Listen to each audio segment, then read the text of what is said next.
Hi, my name is Vivien Sharon, real estate broker with Sotheby's International Realty Canada, and I'm very excited to welcome you to the series Coffee with Vivien Live. Today's episode is called The Top 7 Tips Buyers Need to Know When Buying a Condominium from a Legal Point of View. And today we will be speaking to Carol Dirks, who is a law partner at Fogler Rubinoff LLP in Toronto. She specializes in the field of condominium law in Ontario. So if you own a condominium or are thinking of buying a condo in the city or in the province, then this episode is for you. Actually, it has to do with condominium, all condominiums per se, as they are in Toronto and in the province. So please bring any questions you may have and leave them in the chat. And before we continue, let me tell you a little bit more about this series. In season 1, we covered many topics: real estate, technology, the arts, health, wellness, culture, and many more. So now we are in season 2. And we're exploring more issues of interest, such as today's topic, the top tips you should know about when you're buying a condominium from a legal point of view. So just like to mention that I am the author of a recently published book, The Boomer's 7-Step Guide to Downsizing, Overcoming Fear, and Discovering Freedom. And I encourage you to go to my website, viviensharon.com/book, where you will find many tips and strategies to help adult children and their parents through the emotions of downsizing, or you can order a hard copy on Amazon. So now let me tell you a little bit more about our guests today. Carol Dirks is a lawyer, and her practice is focused on the area of condominium law and condominium-related litigation. She regularly advises the board of directors on all matters related to condominiums, and she's considered an expert in the field of real estate condominiums in Toronto and in Ontario. So welcome, Carol. Hey, thanks, Vivien. So great to be here. Thank you for having me. No, it's really exciting, and we have a lot of important information to talk about today. So now we're going to go to the 3 topics that we're going to be talking about. The first one, legal restrictions in condominium documents and condominium regulations, and that would include pets, short-term rentals, and other topics. We're going to be talking about insurance issues in condominiums and red flags we should know about when buying a condominium. So before we start, Carol, do you have your coffee, and we'll take a little photo opportunity? I sure do. Okay, so nice to, I'll just put it there, and we'll take Cheers. a picture. We're going to start. Okay, so let's begin. So we have some slides here, and we're going to start with the first one. So this is the topic, the title, which we know about, the 7 tips buyers need to know when buying a condominium. So the first topic is legal restrictions in the condominium documents that may not work for you. Can you talk to us a little bit about that? Absolutely. So, I mean, obviously I'm a lawyer, so we always encourage clients who do want to buy a condominium, or when you've made the decision to purchase, to take the documents to your condominium lawyer for review. And I would really encourage it to be a condominium lawyer, a lawyer that has experience with condominiums, because really is rather unique from freehold homes in terms of what some of the issues are. And obviously the most important thing to receive is when you get your status certificate and the documents, to go through, to have someone who knows what they're looking for to go through those documents for you. So in terms of the legal restrictions in the condominium documents that may not work for you, really, you know, a lot of people don't realize that the condominium documents are, you are subject to them. So even though you had no say in the documents themselves, you are bound if you decide to go ahead with the condominium purchase, and you're bound by whatever restrictions are in those documents. So often the red flags that I would point out to a client, some of the more obvious ones are, for example, if you own a pet, if you have a pet, are there any restrictions in either the condominium's declaration or in the condominium's rules that impose restrictions on pets? Some of the typical ones we'll see are obviously you can't have a dog at all. It may restrict the size of the dog that you have. So it's typical in condominium documents to see, for example, a 30-pound or 35-pound weight restriction on your pet, and really that applies mostly to dogs. Although I did have one condominium where they had a mini horse that they was keeping in the unit, which is quite unusual. Maybe not the first we'll see. Mhm. But so that's really something to look at, because obviously nobody wants to lose or be told that they can't bring their beloved pet with them. There are restrictions for human rights, of course, that will apply if that is something that applies to you. But for the most part, if there are restrictions on pet, they will be enforced, and you need to expect that. And even, for example, if you have a puppy and there's a weight restriction, well, the fact that it may comply initially with the weight restriction, it really doesn't matter if ultimately that dog is going to become a Great Dane. You're going to be in violation, and you need to know that up front. So that's the first thing. The second type of restrictions that we see, Vivien, typically would be relating to short-term rentals. So if as most people I guess who live in Toronto know, that the City of Toronto imposed some licensing requirements for short-term rentals that came into effect, I believe, last year. The regulations were finally released. And so there are already some restrictions on the ability to rent for less than 31 days if you own your unit. But many condos have gone beyond that because they feel that sometimes the feeling is, if you're mostly residential owners, that people that use the unit for short-term rentals, it can impose some unreasonable obligations on the condominium. For example, extra wear and tear, needing more security, which can be costly. More cameras, there's concerns about noise, about parting, so the lack of same respect for the condominium than if you're a resident condominium owner. So again, if you want to short-term rental your unit for certain periods of time, make sure that there's no restrictions in the documents, whether it be a 12-month minimum rental period, or sometimes it's shorter than that, but that's something you really need to know, and they will be enforceable. The topic of Airbnbs, the short term, I mean, that is something now that many condo boards are not allowing anymore, which I'm sure you can comment about. Or yeah, no, they're for sure. Yeah, they're not allowing it, and the courts are upholding it. So if the condo documents do restrict it, for the most part, they're enforceable. There are some rare restrictions, if the condo documents specifically do allow for it. So you really need to look at the documents carefully on that. And also, even if they do allow for it, you still would have to comply with the City of Toronto requirements to have a license in any event. So that's something to know about.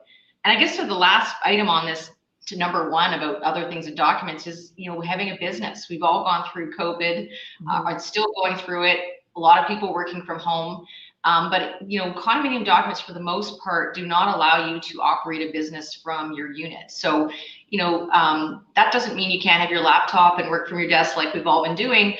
But if you want to do something different, for example, I have a situation right now where somebody's doing a commercial kitchen from their unit. They're selling food for different. That's typically not permitted. You're not allowed to have a business from your unit, and the condominium documents are pretty restrictive. So if that's something you want, you need to look into to see whether it's possible, whether the type of unit, maybe it's a live work unit that's more conducive to that kind of use that you want to use for it. wow, I wasn't aware of that at all, because so many people work from home now in various different capacities and industries. So no, you're right. And for the most part, that's not a problem. The problem would be if you take it beyond that. Like, for example, operating a daycare from your unit. Again, that's a business. And for the most part, that wouldn't be allowed. Yeah. Right. I understand. So that's a really, really interesting point. And the three areas that you just spoke about. So now let's turn to the second point. Insurance issues, corporation insurance versus homeowner insurance. If you could speak to that first. Absolutely. So, The condo corporation, obviously under the Condominium Act, there is a requirement for the corporation to insure, and they insure not just the common elements, but also the condo has an obligation to insure sort of the what we call the standard unit. So that's typically the basic box of the unit. There will be a standard unit bylaw that is either in effect or a standard unit schedule that says what the condo's insurance obligations are. And it's really important to know what that is, because it tells you what you need to get when you're buying your condo covered through your insurance. So condo owner insurance is not actually, if you can believe it, is not a requirement under the Condo Act. There's a lot of discussion about maybe it should be. And we certainly, as condominium lawyers, strongly recommend everybody to have insurance for their condominiums. But really you need to make sure as an owner that you have insurance for anything beyond that standard unit. So when I mean beyond that, I mean improvements you've made, or somebody previous to you made, or any sort of what we call betterments to the condo. And I'll give a few examples of that. So what's an improvement or betterment? A lot of condo will have passed documents to say that the flooring, for example, is considered an upgrade, because it's usually the biggest thing when you have a flood. What gets damaged first? The flooring. And so a lot of condos have taken it out and imposed that onto the owners to insure, to make sure that, to help as a way to control what the condo fees are going to be, control what the insurance premiums are going to be charged. So again, going back to what you want to make sure you have, know what your condo is insuring and what isn't insured. That's really the first thing. Yeah.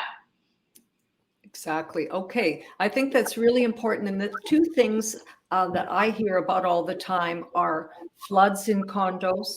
And that becomes a very, not only emotional for people involved who have lost so many furnishings or flooring and have to move out, and they have to be covered for this for several months. It's happened where I live, and it's displaced people from 3 to 4 months. If it's if the unit is totally destroyed by water, all the furniture has to come out. They have to be covered to go to rent something. Everything has to get rebuilt.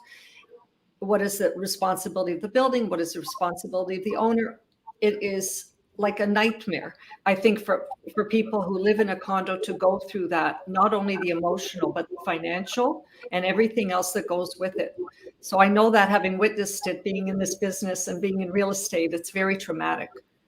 Oh, absolutely. It is terrible. And what people don't realize, if you do have to move out, the condo doesn't cover those outside moving expenses or living expenses. So again, to make sure that you've got your own insurance that is going to be providing you with some allowance to have to live somewhere else if you need to, in the event of a flood or a fire or something like that. Absolutely. So could you tell us a little bit about the deductible? What is the amount of the deductible? Yeah, so this is again something you really wanted to know what that amount is. Essentially, so under the Condo Act, if the amount that is, if you cause, for example, you leave your faucet on, or you go away and your washing machine hose bursts and causes a flood, what the Act says is that, and there's bylaws that can extend it even further, but essentially it holds the owner responsible for that damage up to the amount of the deductible. So for example, if you have a big flood and the deductible is $10,000 and it causes damage of $5,000, you're going to be responsible for the $5,000.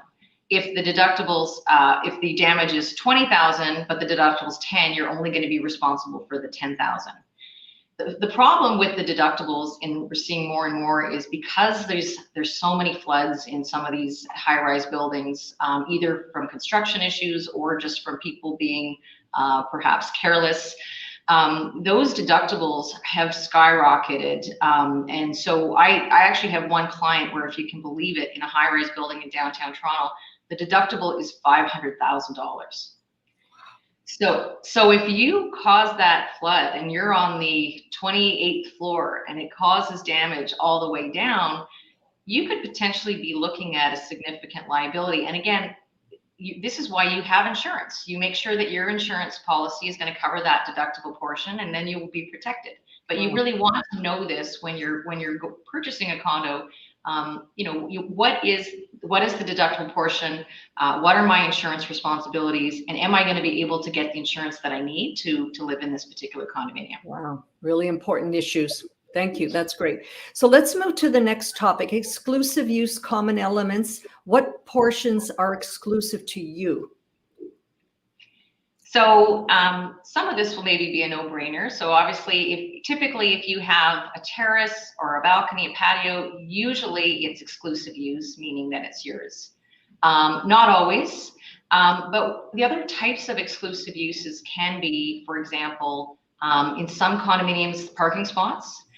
In some condominiums, it will be lockers, storage lockers. Mm-hmm. So if you're buying an older condominium, you're going to want to find out specifically, the parking units in the older condominiums specifically will be a common element, exclusive use common element, as opposed to a parking unit, which you see in a lot of the newer condominiums. So you don't actually own the parking spot, but you have an exclusive right to use it. And the other thing I think you kind of want to look at as well is usually if you do have the exclusive use, you as the owner are responsible to maintain it. And maintenance can be something not so much like if your balcony, you're not going to be responsible to fix the concrete, but you may be responsible to keep it clean, or if there's been tile put on it or something like that, you're going to be responsible to repair that tile yourself and keep it in the proper state that's not damaging other parts of the condominium. Okay, great. So you've explained exclusive versus owned, I think, with regard to parking, exclusive versus owned. Is there anything more you wanted to mention before we move to the next topic?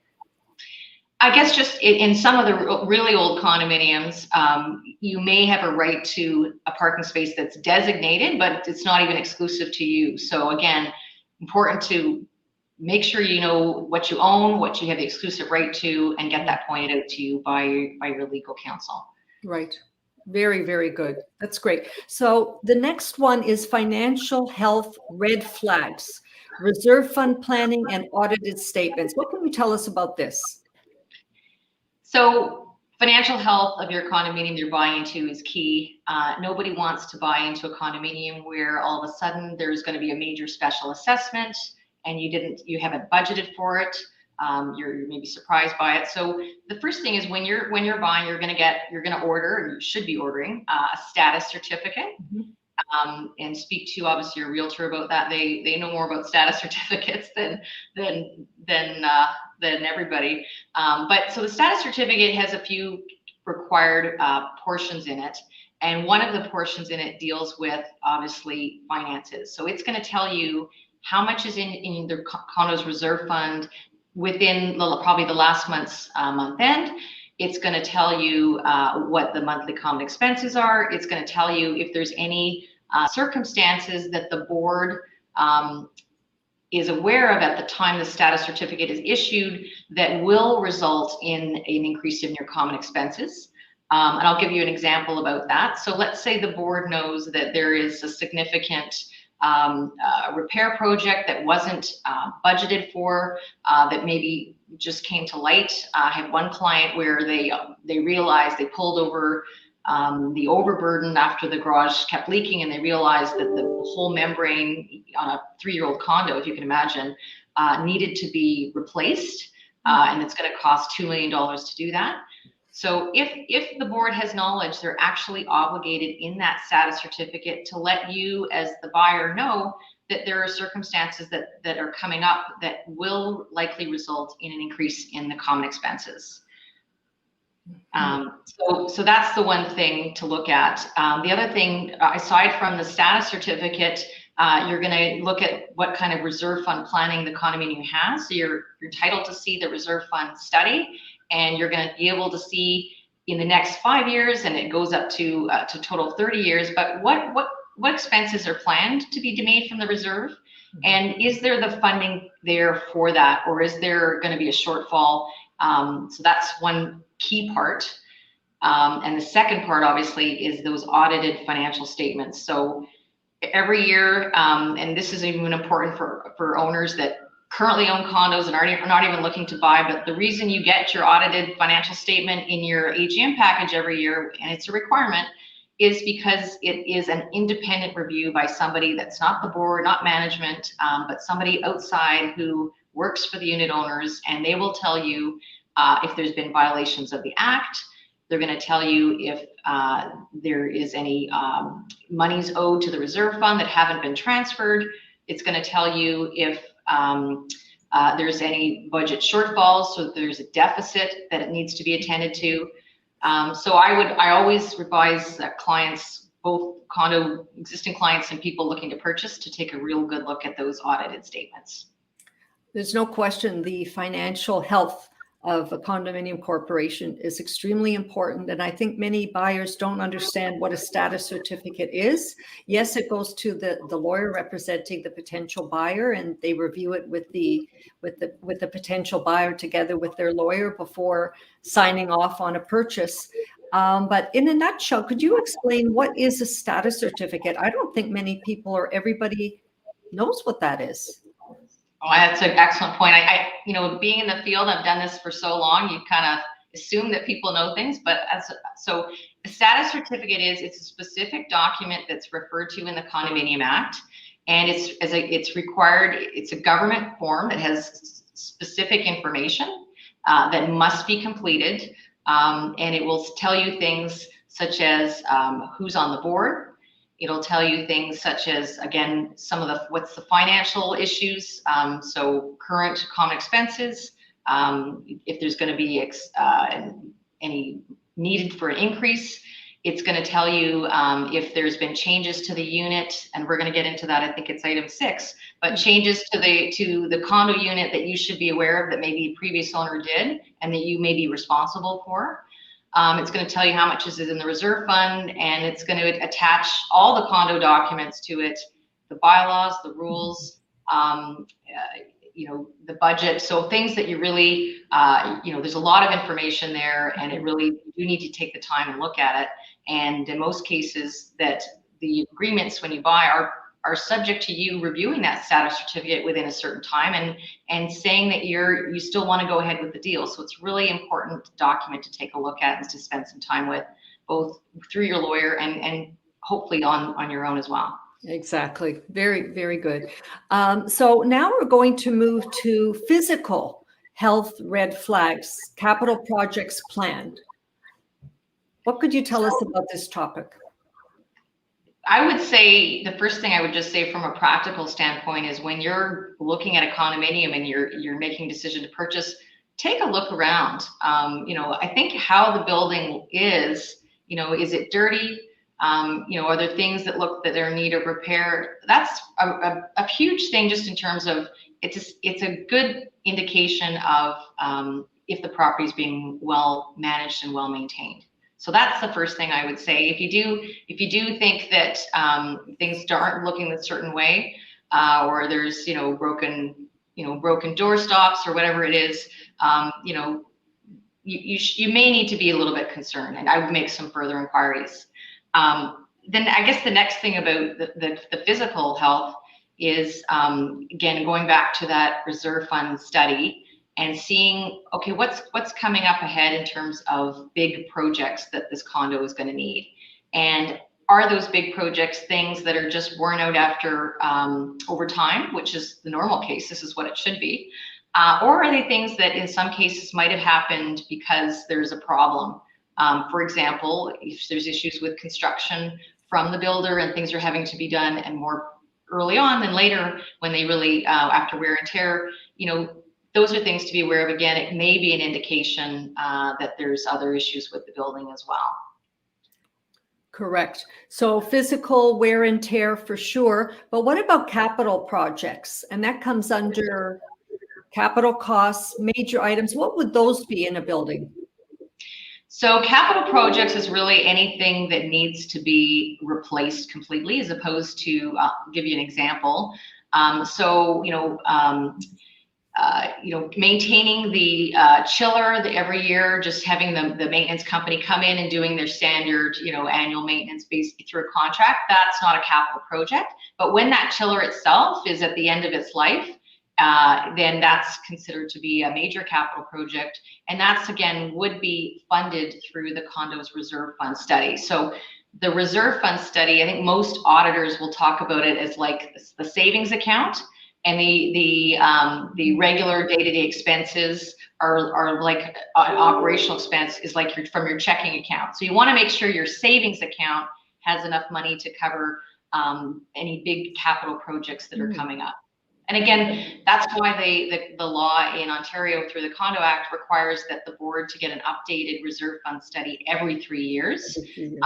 Again, want to make sure that when you get your status certificate, when was the last study that the condo got? If it's past 3 years, then it shows that there should be one done. It hasn't been done, and that may be also a cause for concern. Exactly. Capital costs for sure are major, I know, underground garages, roofs in buildings, major planning ahead that can be quite expensive. But as long as one has a viable and up-to-date every 3-year reserve fund study, one is up to doing the right thing, the due diligence that is required in Ontario.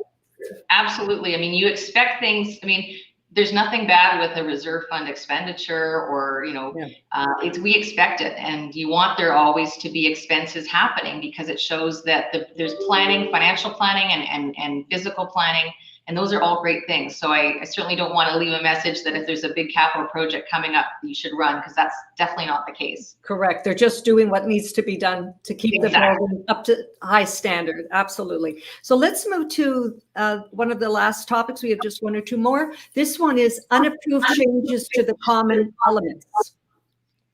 So this one can be a little bit tricky, and why it's important is there's a section in the Condominium Act and also in your condominiums declaration that basically says that if you want to make changes to the common elements, and when I say common elements, so common elements is basically defined as everything other than the unit. But typically when you're dealing with a unit purchase, you're going to be talking about wiring that goes through the walls, piping that goes through behind the walls, etc. And when you make renovations and you start making changes, or you alter wiring, or you move toilets, or you move other things, plumbing, drainage, etc., you don't have the right typically to make any of those changes on your own. Most condos will have a renovation package, and what they ask you for is you complete that package and send it into the managers, and they will tell you, and they're going to ask you for some basic information. So they're going to want to know, okay, what kind of changes are you make? Are these just cosmetic changes? Are they more of a structural nature? Are you touching wiring or piping, drainage, for example, that are part of the common elements? And if they are, you're going to need to get approval from the condominium's board of directors. And so, I mean, there's nothing wrong with any of this. Again, it's just a matter of disclosing what you want to do. So I guess as it relates to the buying side of it, there's really two sides to be concerned about. One is, did the person before me make changes and into the common elements, and did they get the approval from the condo's board? And so you can inquire of that through the management company. Also, there's something called a Section 98 agreement, or a common elements change agreement. Those, if there is one in place, it will be referenced in the status certificate that we talked about. And it also is going to be registered on title. So you're going to be aware of that before you close. Your lawyer should be telling you if there is one on title. If there has been changes made, though, that were not approved by the board, what I would typically look to is I would want some kind of confirmation from the person selling to say, hey, I didn't make changes, or if I did make changes, I did get the board's approval, and just to have them confirm that to you. Because you don't want to walk in to a situation where the board, who doesn't know about changes, they somehow discover the change. For example, they go in to do a fan coil review, or they're called in because there's a leak, and they say, oh, wait a second, you made that change over there, or somebody before you made that change and we didn't know about it, and now you got to put it back. So you want to be fully aware before you close, just to make sure that there was no changes made, that the board doesn't know or wasn't approved. Okay, very good. So the next question is legal issues for new condos versus resale. Could you just touch upon that one briefly? Absolutely. So, a lot of people are buying new condominiums. They're fantastic. Everybody likes new. And often the owners buy it and they have to wait. They wait and they wait. So, just a few things to know about new condos that's different from obviously buying a condo that's not new. So you're buying it from the developer, and there's a certain agreement that you'll have entered into, agreement of purchase and sale, and there will be various things, schedules attached. One thing I just sort of want to let people know about is the occupancy fee portion. So typically it's a two-step process when you buy a new condominium. The builder gets occupancy. They get an occupancy certificate from the city saying, hey, this unit's safe for somebody to live in. And then you move into the unit, but you don't own it yet. So you're in a stage where it's sort of a bit of a limbo stage. So you're living there and you're paying occupancy fees, and the occupancy fees cover the estimate of property tax, the common expense fees that the developers told you that they were going to be charging. And then there's a component for any interest depending on how many deposits you paid. So it's interest on the unpaid purchase price. And, again, just be aware that you are going to have to pay those fees. And there really is no, the occupancy stage can be longer than you might expect. If the builder can't, for some reason, get the condominium declaration to be registered, maybe there's some work project that the city requires before the condo can be registered, you could be in an occupancy stage for, it could be, I've had up to 2 years. So, that's fairly unusual, but you do need to be aware about that. And then a couple other things just on that for the new. So obviously, because it's new, and if it's a residential condominium, it's going to be subject to a Terry-on warranty. And so the condo corporation, as the new condo, is responsible for reporting deficiencies about the common elements.